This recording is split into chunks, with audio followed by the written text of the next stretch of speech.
Welcome students. দেখো আরও আজকে আমার একটা জিকে জিএসের ক্লাস নিয়ে এসেছে, ঠিক আছে। তো দেখো ভিডিওটা শুরু করার আগে আমরা এই পুরুলিয়ার যে অফলাইন কোচিং, এখানে আমাদের রেলওয়ের একটা ব্যাচ 2 হচ্ছে, ঠিক আছে। ব্যাচ 1 আমাদের অলরেডি ফুল হয়ে গেছে। তো যারা অ্যাডমিশন নিতে চাও তাড়াতাড়ি যোগাযোগ করে অ্যাডমিশন নিয়ে নেবে, ওকে।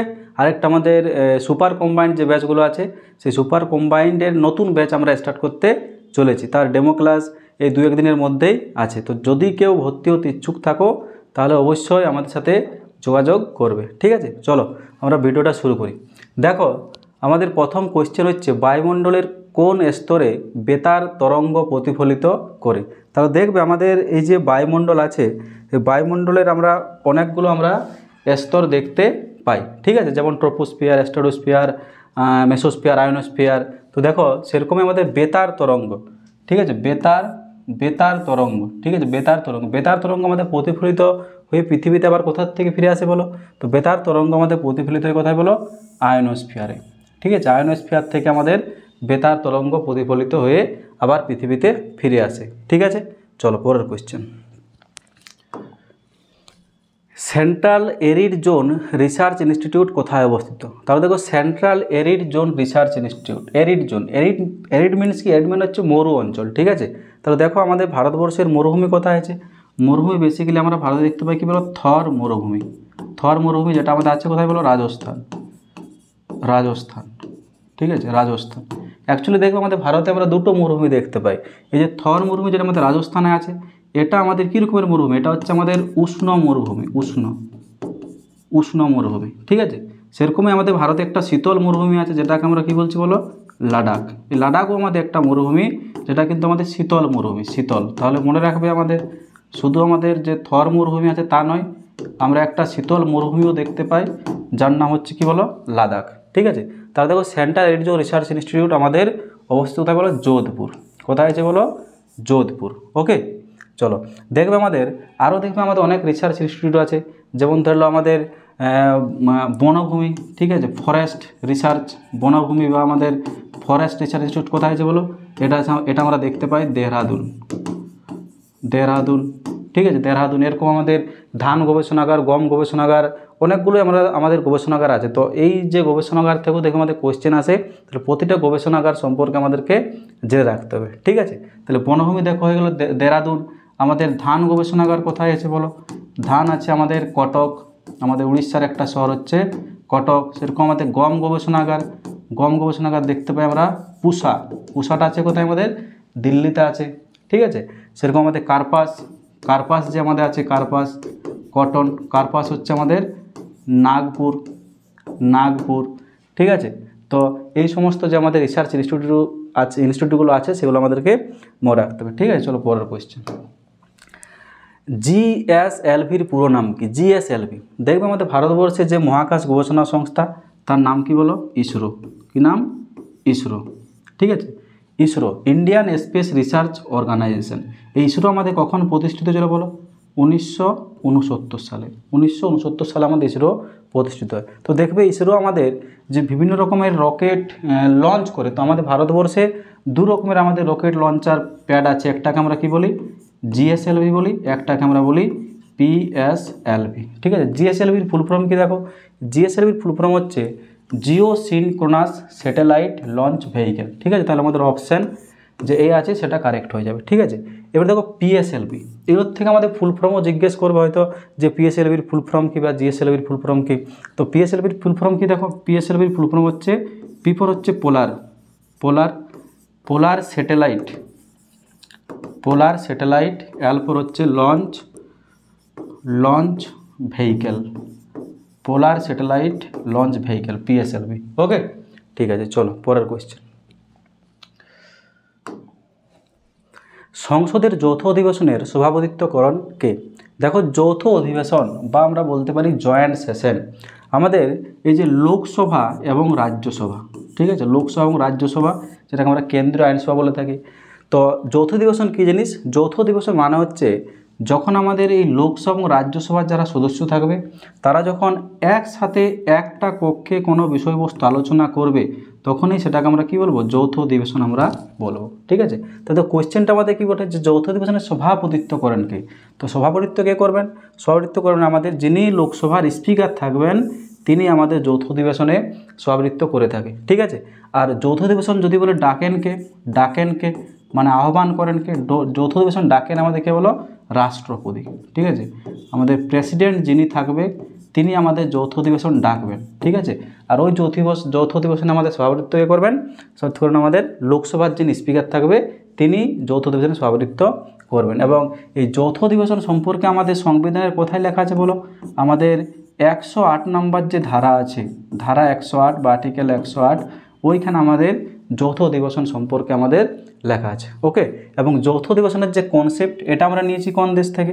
এটা আমরা নিয়েছিলাম অস্ট্রেলিয়া বলে দেখবে একটা দেশ আছে, সেই অস্ট্রেলিয়ার যে সংবিধান, সেই অস্ট্রেলিয়ার সংবিধান থেকে আমরা এটা বড় করেছি। ঠিক আছে, তাহলে মনে রাখবে যৌথ অধিবেশন থেকে দেখো আমরা অনেকগুলো কোয়েশ্চেন পেলাম। ঠিক আছে, যৌথ অধিবেশন সভাপতিত্ব করছেন কি আমাদের স্পিকার, যৌথ অধিবেশন ডাকছেন কি আমাদের রাষ্ট্রপতি। ঠিক আছে, আর যৌথ অধিবেশন আমাদের যে আর্টিকেল 108 ওইখানে লেখা আছে, এবং আমরা নিয়েছি কোন দেশ থেকে? অস্ট্রেলিয়া থেকে নিয়েছি। ঠিক আছে, চলো পরের কোয়েশ্চেন। ভাষাভিত্তিক রাজ্য পুনর্গঠন কমিশন কত সালে প্রতিষ্ঠিত হয়? দেখো, ভাষাভিত্তিক রাজ্য পুনর্গঠন মানে কি? দেখবে আমাদের ভারত যখন স্বাধীন হয়, মানে 1947 সালের পর, আমাদের সেই সময়কে যারা রাজনীতিবিদ ছিল বা অন্যান্য যারা ছিলেন, তারা খুবই একটা প্রবলেমে পড়েছিল যে আমাদের ভারতে যে রাজ্যগুলো কিভাবে তৈরি হবে। ঠিক আছে, তো রাজ্যগুলো তৈরি করার জন্য আমাদের এই ভাষাভিত্তিক রাজ্য পুনর্গঠন কমিশন তৈরি করা হয়েছিল, বা আমরা বলে থাকি স্টেট রিঅর্গানাইজেশন। ঠিক আছে, তো এই ভাষাভিত্তিক রাজ্য পুনর্গঠন যে কমিশন, এটা আমাদের তৈরি হয়েছিল 1953 সালে। ঠিক আছে, 1953 সালে আমাদের তৈরি হয়েছিল। এবং আমাদের এই যে ভাষাভিত্তিক রাজ্য পুনর্গঠন কমিশন, এনার চেয়ারম্যান কে ছিল? এনার চেয়ারম্যান ছিলেন আমাদের একজন ব্যক্তি, তার নাম হচ্ছে কি বলো, ফজল আলী। ঠিক আছে, ফজল আলী।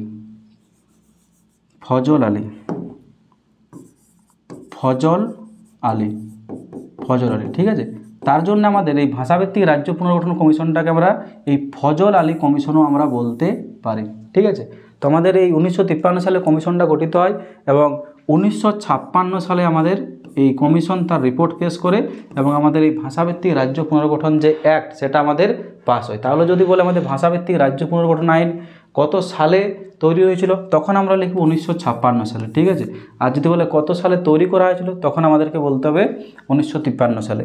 এবং এই আইনের ফলেই আমাদের প্রথম যে রাজ্যটা তৈরি হয়েছিল, তার নাম কি ছিল? তার নাম হচ্ছে আমাদের অন্ধ্রপ্রদেশ। তবে একটা পরীক্ষায় আমাদের কোয়েশ্চেন আসে যে প্রথম ভাষার ভিত্তিতে কোন রাজ্যটা আমাদের তৈরি হয়েছিল, তাহলে প্রথম যে আমাদের রাজ্য তৈরি হয়েছিল তার নাম হচ্ছে কি বলো, অন্ধ্রপ্রদেশ। যদি বলো কোন আইনের ফলে? এই যে ভাষাভিত্তিক রাজ্য পুনর্গঠন আইনের ফলে আমাদের তৈরি হয়েছিল। ওকে, চলো নেক্সট।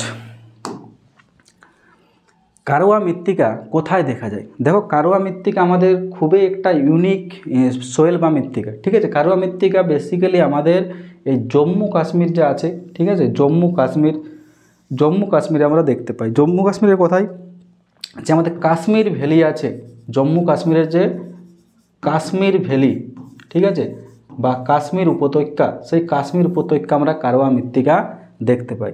এই কারওয়া মৃত্তিকা থেকে আরেকটা কোশ্চেন আসে, এই কারওয়া মৃত্তিকায় আমাদের এক রকমের মশলার চাষ হয়, যেটা আমাদের পৃথিবীর সবচেয়ে দামি মশলা। নাম কি বলো? নাম হচ্ছে আমাদের জাফরান। কি নাম? জাফরান, যেটাকে আমরা কেশর বলে থাকি। ঠিক আছে, জাফরানের অনেক দাম। ঠিক আছে, তো মনে রাখবে আমাদের কারওয়া মৃত্তিকা আমরা দেখতে পাই কোথায়? জম্মু কাশ্মীর। এবং এখানে আমরা আমাদের এই জাফরান নামক যে সেটা আমাদের চাষ করা হয়ে থাকে। ঠিক আছে, খুবই একটা ইউনিক সয়েল, আমাদের এক্সামে কিন্তু বারবার আসে। ওকে, চলো নেক্সট। দুধসাগর জলপ্রপাত কোন নদীর উপর অবস্থিত? দেখবে আমাদের জলপ্রপাত বা ওয়াটারফলস থেকেও অনেক কোশ্চেন আমাদের এসে থাকে। ঠিক আছে, তো যে দুধসাগর জলপ্রপাত, এটা আমরা কোন নদীর উপর দেখতে পাই? এটা দেখতে পাই আমরা মান্ডবী নদীর উপর। কোন নদী? মান্ডবী নদী। এই মান্ডবী নদী আছে কোথায়, বা আমাদের যে দুধসাগর জলপ্রপাত আমরা দেখতে পাচ্ছি কোন রাজ্যে বলো? এটা দেখতে পাই আমরা গোয়াতে। কোথায় দেখতে পাই? গোয়াতে আমরা দেখতে পাই দুধসাগর জলপ্রপাত। ঠিক আছে, তো দেখো আমাদের ভারতবর্ষের যদি বলে বর্তমানে উচ্চতম জলপ্রপাত কোনটি? ভারতের উচ্চতম জলপ্রপাত বা ওয়াটারফলস জলপ্রপাত, ভারতের উচ্চতম জলপ্রপাত। তাহলে ভারতের উচ্চতম জলপ্রপাত হচ্ছে কি বলো? কুঞ্চিকল। কুঞ্চিকল।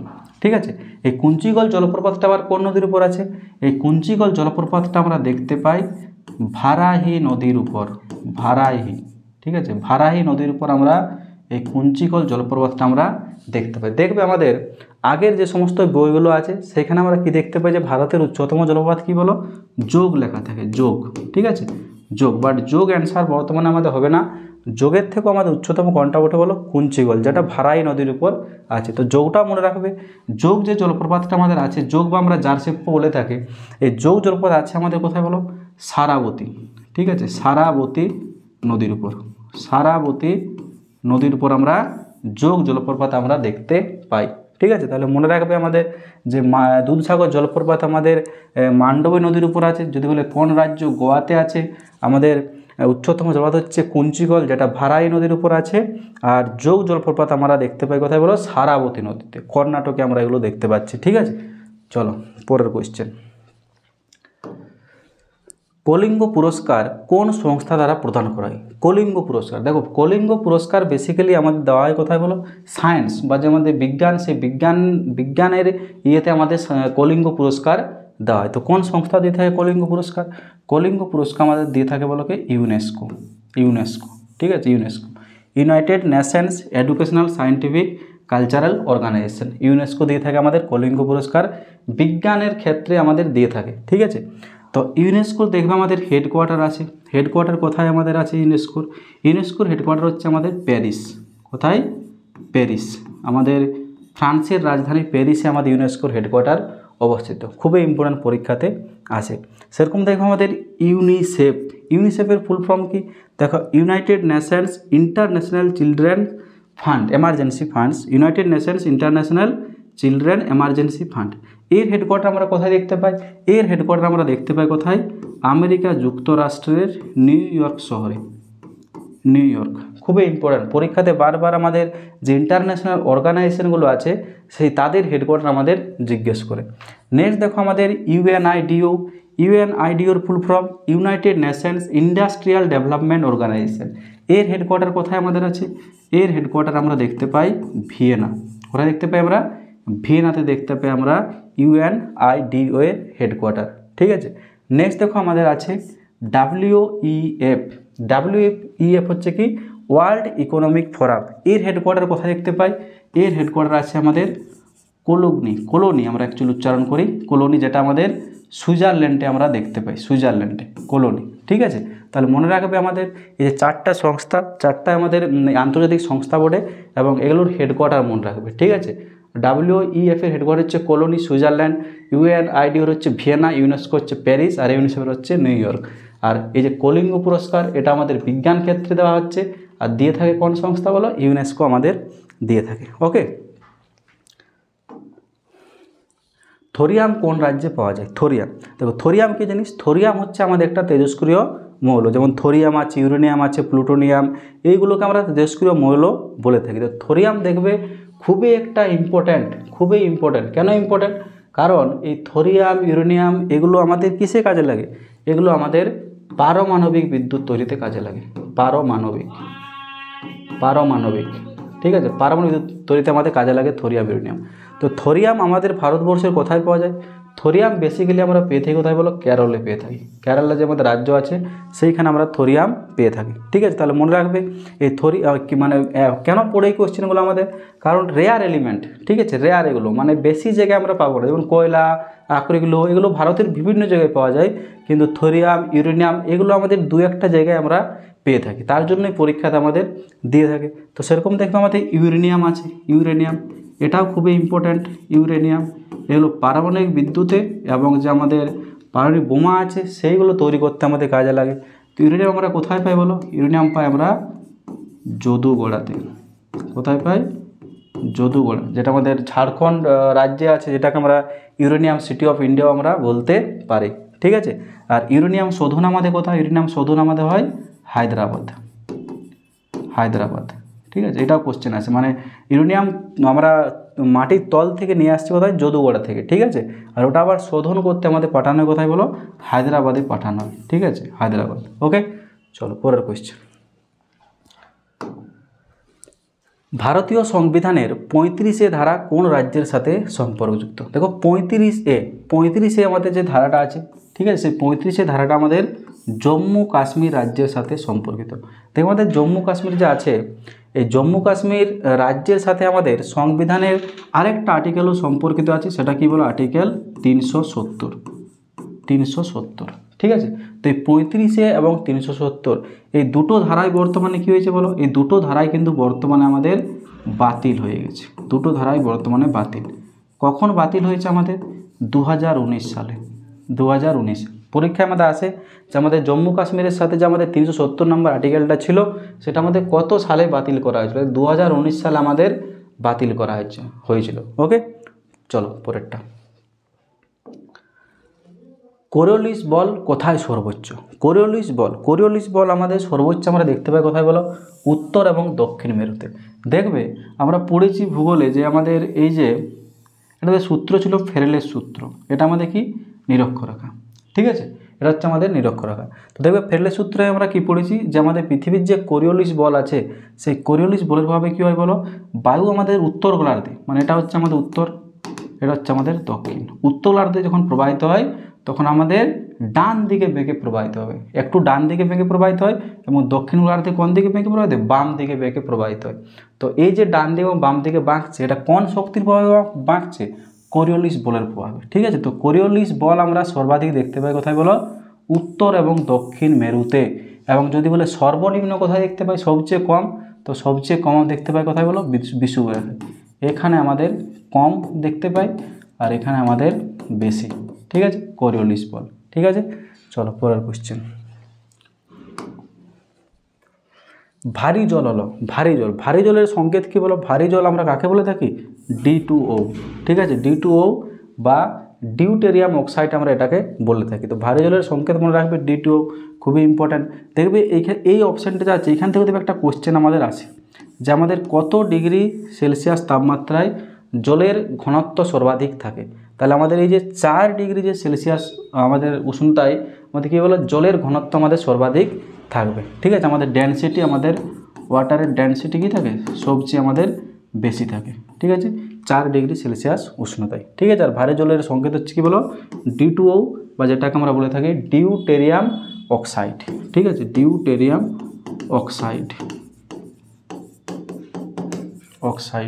ওকে, চলো পরের কোশ্চেন। শবরীমালা মন্দির কোথায় অবস্থিত? শবরীমালা মন্দির আমরা দেখতে পাই কোথায় বলো? কেরলে দেখতে পাই। খুবই ইম্পর্ট্যান্ট, আমাদের স্ট্যাটিক জিকে থেকেও দেখবে কোশ্চেন আসে যে রেলওয়ে মানে TCS আমাদের যে সমস্ত এক্সামগুলো নিয়ে থাকে সেখানে স্ট্যাটিক যে জিকে পোর্শনটাও কিন্তু আমাদের মানে ওইখান থেকেও আমাদের অনেকগুলো কোশ্চেন এসে থাকে। তাহলে এই যে এইরকমের যে কোশ্চেনগুলো সেগুলো কিন্তু আমাদের স্ট্যাটিকের মধ্যে পড়েছে, তো এগুলো আমাদেরকে মনে রাখতে হবে।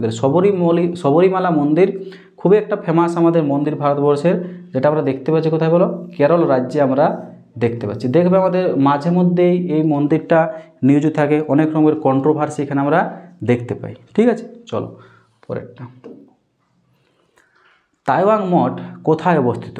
তাওয়াং মঠ হচ্ছে আমাদের একটা কি বলো? তাওয়াং মঠ মানে একটা যে বুদ্ধিস্ট মোনাস্ট্রি, বৌদ্ধ যে ধর্ম আছে সেই বৌদ্ধ ধর্মের যে উপাসনা স্থল সেটাকে আমরা মঠ বলি। তো তাওয়াং মঠ আমরা বেসিক্যালি দেখতে পাই কোথায় বলো? অরুণাচল প্রদেশ। ঠিক আছে, অরুণাচল প্রদেশ। এই যে আমাদের তাওয়াং মঠ আছে এটাও দেখো আমাদের নিউজে থাকে। কেন থাকে?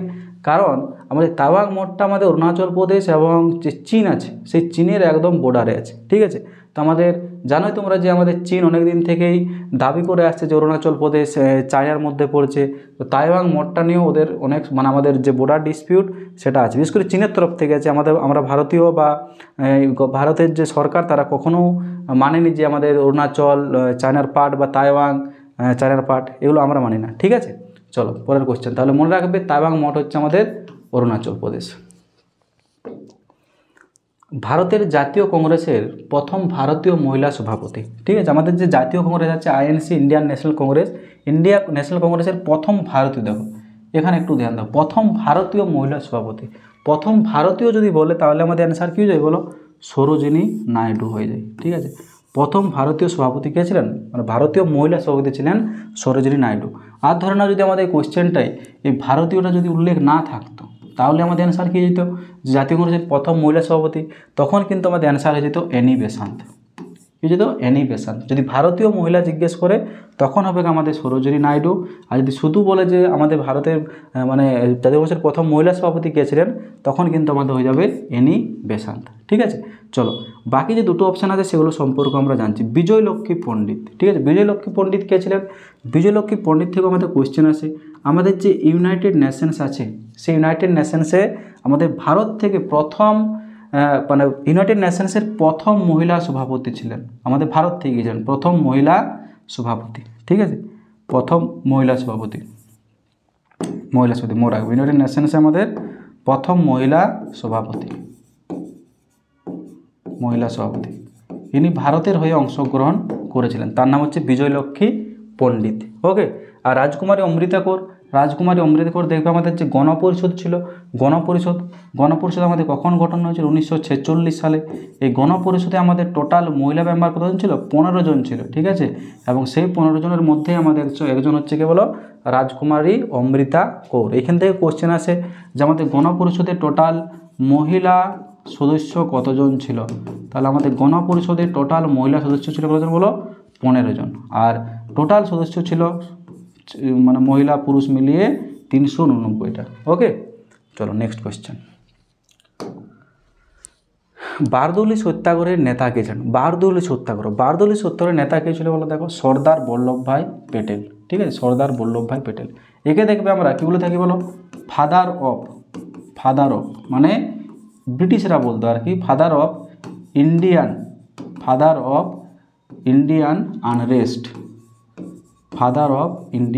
আনরেস্ট। ঠিক আছে, ব্রিটিশরা আমাদের এই সর্দার বল্লভভাই পেটেলকে আমাদের ফাদার অফ ইন্ডিয়ান আনরেস্ট বলতেন। ঠিক আছে, চলো। বিক্রমশিলা বিশ্ববিদ্যালয় তৈরি করেছিলেন, বিক্রমশিলা ইউনিভার্সিটি আমাদের কে তৈরি করেছিলেন বলো? বিক্রমশিলা ইউনিভার্সিটি আমাদের তৈরি করে ধর্মপাল তৈরি করে। ঠিক আছে, চলো দেখবে আমাদের ভারতের মানে প্রাচীন যে ভারতবর্ষ, সেখানে আমাদের 3টে ইউনিভার্সিটি খুবই ফেমাস ছিল। তার মধ্যে একটা হচ্ছে বিক্রমশিলা, আরেকটা কী আছে বলো? আরেকটা আছে আমাদের নালন্দা ইউনিভার্সিটি, নালন্দা। এই নালন্দা আমাদের কে তৈরি করেছিল? নালন্দা তৈরি করেছিল কে বলো? কুমারগুপ্ত। নালন্দা ইউনিভার্সিটি তৈরি করেছিলেন আমাদের কুমারগুপ্ত। ঠিক আছে, আরেকটি ইউনিভার্সিটি ছিল আমাদের তক্ষশিলা। ঠিক আছে, তক্ষশিলা ইউনিভার্সিটিটা বর্তমানে আমাদের পাকিস্তানে পড়ছে, মানে ওর যে ধ্বংসাবশেষ আছে বা যেখানে ছিল সেটা বর্তমানে পাকিস্তানে পড়ছে। তো তক্ষশিলা ইউনিভার্সিটির আমাদের প্রতিষ্ঠাতাকে সেই সম্পর্কে আমাদের অনেক রকমের মতবিরোধ আছে। তো আমাদের কেউ বলে থাকে যে ভরত নামক যে রাজা ছিল উনি তৈরি করেছিলেন, বা আবার কোথাও আমরা দেখতে পাই যে দুর্যোধন যে কুরু সাম্রাজ্য ছিল, সেই কুরু সাম্রাজ্যের যিনি একজন বিখ্যাত রাজা দুর্যোধন, ইনি নাকি প্রতিষ্ঠা করেছেন। তো তক্ষশিলা ইউনিভার্সিটি সম্পর্কে মানে তক্ষশিলা ইউনিভার্সিটির ফাউন্ডার সম্পর্কে আমাদের মধ্যে মতভেদ আছে। তাহলে মনে রাখবে যদি পরীক্ষায় আসে তাহলে হয় আমাদের ভরত, না হলে দুর্যোধন অ্যান্সার থাকতে পারে। নালন্দা ইউনিভার্সিটি তৈরি করেছেন কুমারগুপ্ত, আর এই যে বিক্রমশিলা যে ইউনিভার্সিটি আছে সেটা আমাদের ধর্মপাল। ওকে, এগুলো খুবই আমাদের ফেমাস ইউনিভার্সিটি ছিল, পরীক্ষায় আসতে থাকে কোশ্চেনগুলো। ডায়েট কোন দেশের পার্লামেন্ট? ডায়েট, ঠিক আছে, দেখবে যেমন আমাদের ভারতের যে পার্লামেন্ট, ঠিক আছে, বা কেন্দ্রীয় আইনসভা, সেটাকে আমরা কী বলে থাকি? সংসদ বলে থাকি। কী বলে থাকি? সংসদ, বা আমরা বলে থাকি পার্লামেন্ট। যেটা আমাদের ব্রিটিশদের যে সংবিধান, মানে ব্রিটেনের যে সংবিধান, ওইখান থেকে আমরা নিয়েছি। তো ভারতের যে কেন্দ্রীয় আইনসভা সেটাকে আমরা কী বলছি? সংসদ বলছি। সেরকম এখানে জিজ্ঞেস করেছে ডায়েট কোন দেশের পার্লামেন্ট। তো ডায়েট আমাদের কোথাকার পার্লামেন্ট বলে? জাপানের পার্লামেন্টের নাম হচ্ছে কি? ডায়েট। ঠিক আছে, বাকি দেখো যে অপশানগুলো আছে সেগুলো আমরা একটু অ্যানালাইসিস করি। রাশিয়ার যে পার্লামেন্ট তার নাম কি? রাশিয়ার পার্লামেন্টের নাম হচ্ছে ডুমা। ঠিক আছে, ইরানের পার্লামেন্ট কি? ইরানের পার্লামেন্টকে আমরা বলে থাকি মজলিস। ইরানের পার্লামেন্ট আমাদের মজলিস নামে পরিচিত। ওকে, দেখো আফগানিস্তানের পার্লামেন্টকে আমরা কী বলে থাকি? সোরা। ঠিক আছে, সোরা বলে থাকি। সেরকম আমাদের ইউএস আছে, ইউনাইটেড স্টেটস অফ আমেরিকা। ইউএসের যে পার্লামেন্ট তাকে আমরা কী বলে থাকি? বলে থাকি কংগ্রেস।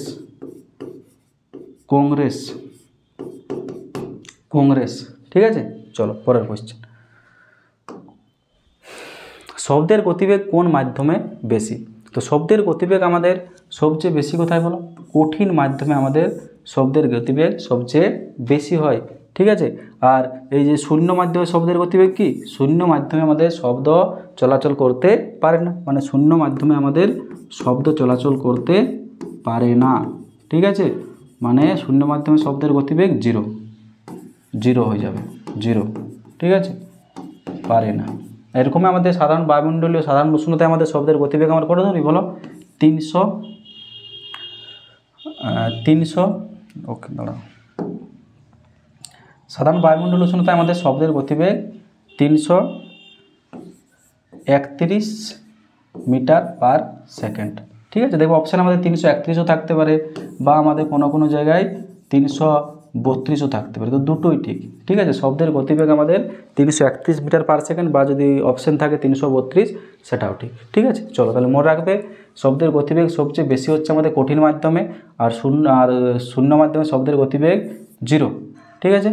আর এমনি সাধারণ উষ্ণতায় বায়ুমণ্ডলে আমাদের শব্দের গতিবেগ 331 মিটার পার সেকেন্ড, বা আমাদের 332 মিটার পার সেকেন্ডও আমরা বলতে পারি, ঠিক আছে। যেটা অপশান থাকবে সেটা আমাদেরকে দিতে হবে।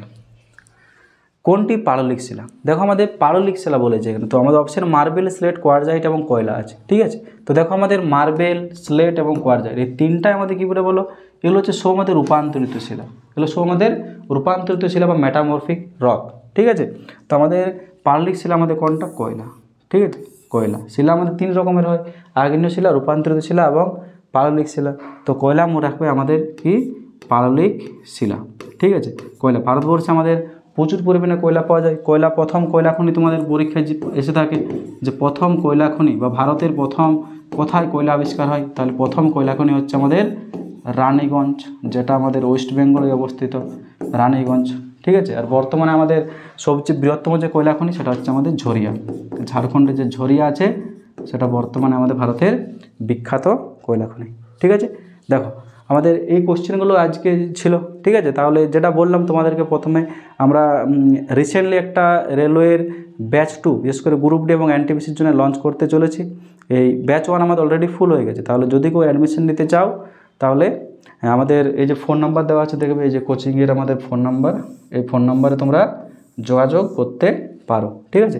ডেমো ক্লাস হবে এবং ডেমো ক্লাসের পরে আমাদের যে ফুল যে মানে ক্লাস যেমনভাবে আমাদের চলতে থাকে রুটিন ওয়াইজ চলবে, ওকে। এবং আমাদের একটা সুপার কম্বাইন্ড ব্যাচও আমরা লঞ্চ করছি, সুপার কম্বাইন্ড ব্যাচ 7, ঠিক আছে। তাহলে যদি কেউ রেলওয়ে বা কম্বাইন্ড ব্যাচে অ্যাডমিশন নিতে চাও তাহলে আমাদের এই যে নাম্বার দেওয়া আছে এই নাম্বারে যোগাযোগ করবে, ঠিক আছে। চলো।